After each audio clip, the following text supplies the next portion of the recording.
مزید اچھی ویڈیو دیکھنے کے لیے سبسکرائب کیجیے IDTV چینل کو اور سب سے پہلے ویڈیو دیکھنے کے لیے بیل آئیکن پر کلک ضرور کیجیے۔ اعوذ باللہ من الشیطان الرجیم، بسم اللہ الرحمن الرحیم۔ السلام علیکم ناظرین، آپ دیکھ رہے ہیں IDTV اور میرا آج کا موضوع ہے موت پر رونا۔ بخاری و مسلم شریف کی حدیث پاک میں ہے، حضرت عبداللہ بن عمر رضی اللہ تعالی عنہما نے کہا کہ رسول اللہ صلی اللہ تعالی علیہ وسلم نے فرمایا کہ خبردار ہو کر سن لو کہ آنکھ کے آنسو اور دل کے غم کے سبب خدا تعالی عذاب نہیں فرماتا، اور زبان کی طرف اشارہ کر کے فرمایا لیکن اس کے سبب عذاب یا رحم فرماتا ہے، اور گھر والوں کے رونے کی وجہ سے میت پر عذاب ہوتا ہے جبکہ اس نے رونے کی صورت کی ہو یا وہاں رونے کا رواج ہو اور اس نے منع نہ کیا ہو، یا یہ مطلب ہے کہ ان کے رونے سے میت کو تکلیف ہوتی ہے۔ اسی طرح مشکات شریف میں حدیث پاک موجود ہے، حضرت ابن عباس رضی اللہ تعالی عنہما نے کہا کہ حضور علیہ الصلوۃ والسلام نے فرمایا کہ جو آنسو آنکھ سے ہو اور جو غم سے ہو تو اللہ تعالی کی جانب سے ہے اور اس کی رحمت کا حصہ ہے، اور غم کا جو اظہار ہاتھ اور زبان سے ہو وہ شیطان کی طرف سے ہے۔ اسی طرح حضرت ابو موسیٰ اشعری رضی اللہ تعالیٰ عنہ نے کہا کہ رسول اللہ صلی اللہ علیہ وسلم نے فرمایا کہ جب کسی مومن بندہ کا بیٹا مر جاتا ہے تو خدا تعالیٰ ملائکہ سے فرماتا ہے کہ تم نے میرے بندے کے بیٹے کی روح قبض کر لی، تو وہ عرض کرتے ہیں ہاں۔ پھر خدا تعالیٰ فرماتا ہے کہ تم نے اس کے دل کے میوہ کو توڑ لیا، تو وہ عرض کرتے ہیں کہ ہاں۔ پھر خدا تعالیٰ فرماتا ہے اس مصیبت پر میرے بندے نے کیا کہا؟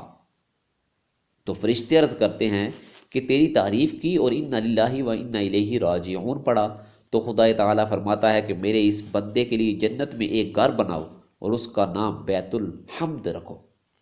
اسی طرح حضرت معاذ بن جبل رضی اللہ تعالیٰ عنہ نے کہا کہ حضور علیہ الصلوۃ والسلام نے فرمایا کہ جن دو مسلمان یعنی میاں بیوی کے 3 بچے مر جائیں تو خدا تعالیٰ ان دونوں کو اپنے فضل و رحمت سے جنت میں داخل فرمائے گا۔ صحابہ نے عرض کیا یا رسول اللہ صلی اللہ علیہ وسلم اگر 2 بچے انتقال کر جائیں تو؟ حضور علیہ الصلوۃ والسلام نے فرمایا 2 کا بھی یہی اجر ہے۔ پھر صحابہ نے عرض کیا یا رسول اللہ صلی اللہ علیہ وسلم اور اگر 1 فوت ہو جائے؟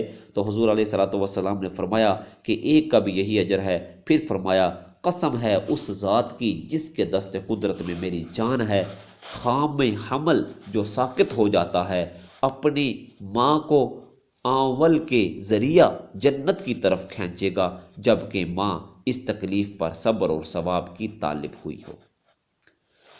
تو اسی طرح حضرت عبداللہ بن جعفر رضی اللہ تعالیٰ عنہ آپ فرماتے ہیں کہ جب حضرت جعفر رضی اللہ تعالیٰ عنہ کی شہادت کی خبر آئی تو نبی کریم علیہ الصلوۃ والسلام نے فرمایا کہ جعفر کے گھر والوں کے لیے کھانا تیار کرو، اس لیے کہ ان کو وہ مصیبت پہنچی ہے جو انہیں کھانا پکانے سے باز رکھے گی۔ اس حدیث کے تحت حضرت شیخ عبدالحق محدث دہلوی رحمۃ اللہ تعالی علیہ فرماتے ہیں کہ ثابت ہوا کہ رشتہ داروں، پڑوسیوں اور دوستوں کو میت کے گھر پکا کھانا کھانا مستحب ہے۔ نوحہ یعنی میت کے اوصاف مبالغہ کے ساتھ بیان کر کے آواز سے رونا جس کو بین کہتے ہیں بالاجماع حرام ہے۔ گریبان پھاڑنا، منہ نوچنا، بال کھولنا، سر پر مٹی ڈالنا، ران پر ہاتھ مارنا اور سینہ کوٹنا سب جاہلیت کے کام ہیں، ناجائز اور گناہ ہیں۔ آواز سے رونا منع ہے اور آواز بلند نہ ہو تو اس کی ممانعت نہیں۔ تعزیت مسنون ہے اور اس کا وقت موت سے 3 دن تک ہے، اس کے بعد مکروہ ہے۔ اور اگر کوئی موجود نہ تھا یا علم نہ تھا تو بعد میں حرج نہیں۔ تعزیت میں یہ کہے کہ خدا تعالیٰ میت کی مغفرت فرمائے اور اس کو اپنی رحمت میں ڈھانکے اور تم کو صبر کی توفیق دے اور مصیبت پر ثواب عطا فرمائے، یا اسی کے مثل دوسرے جملے کہے۔ میت کے گھر صرف پہلے دن کھانا بھیجنا سنت ہے، اس کے بعد مکروہ ہے۔ میت کے گھر والے تیجا کے دن یا اس کے بعد میت کے ایصال ثواب کے لیے فقراء اور مساکین کو کھانا کھلائیں تو بہتر ہے، لیکن دوست احباب اور عام مسلمانوں کی دعوت کریں تو ناجائز و بدعت قبیحہ ہے، کہ دعوت تو خوشی کے وقت مشروع ہے نہ کہ غم کے وقت۔ تیجا وغیرہ کا کھانا اکثر میت کے ترکہ سے کیا جاتا ہے، اس میں یہ لحاظ ضروری ہے کہ وہ رسا میں نابالغ نہ ہو ورنہ سخت حرام ہے، لیکن بالغ اگر اپنے حصہ سے کرے تو حرج نہیں۔ اللہ رب العزت جل جلالہ ہمیں پیچیدہ مسائل کو سمجھنے کی توفیق عطا فرمائے اور ہمیں کسی کے مرنے کے بعد اس کی میت پر رونے سے محفوظ فرمائے۔ تو اللہ رب العزت ہمیں اپنی حفاظت عطا فرمائے۔ وآخر دعوانا الحمدللہ رب العالمین۔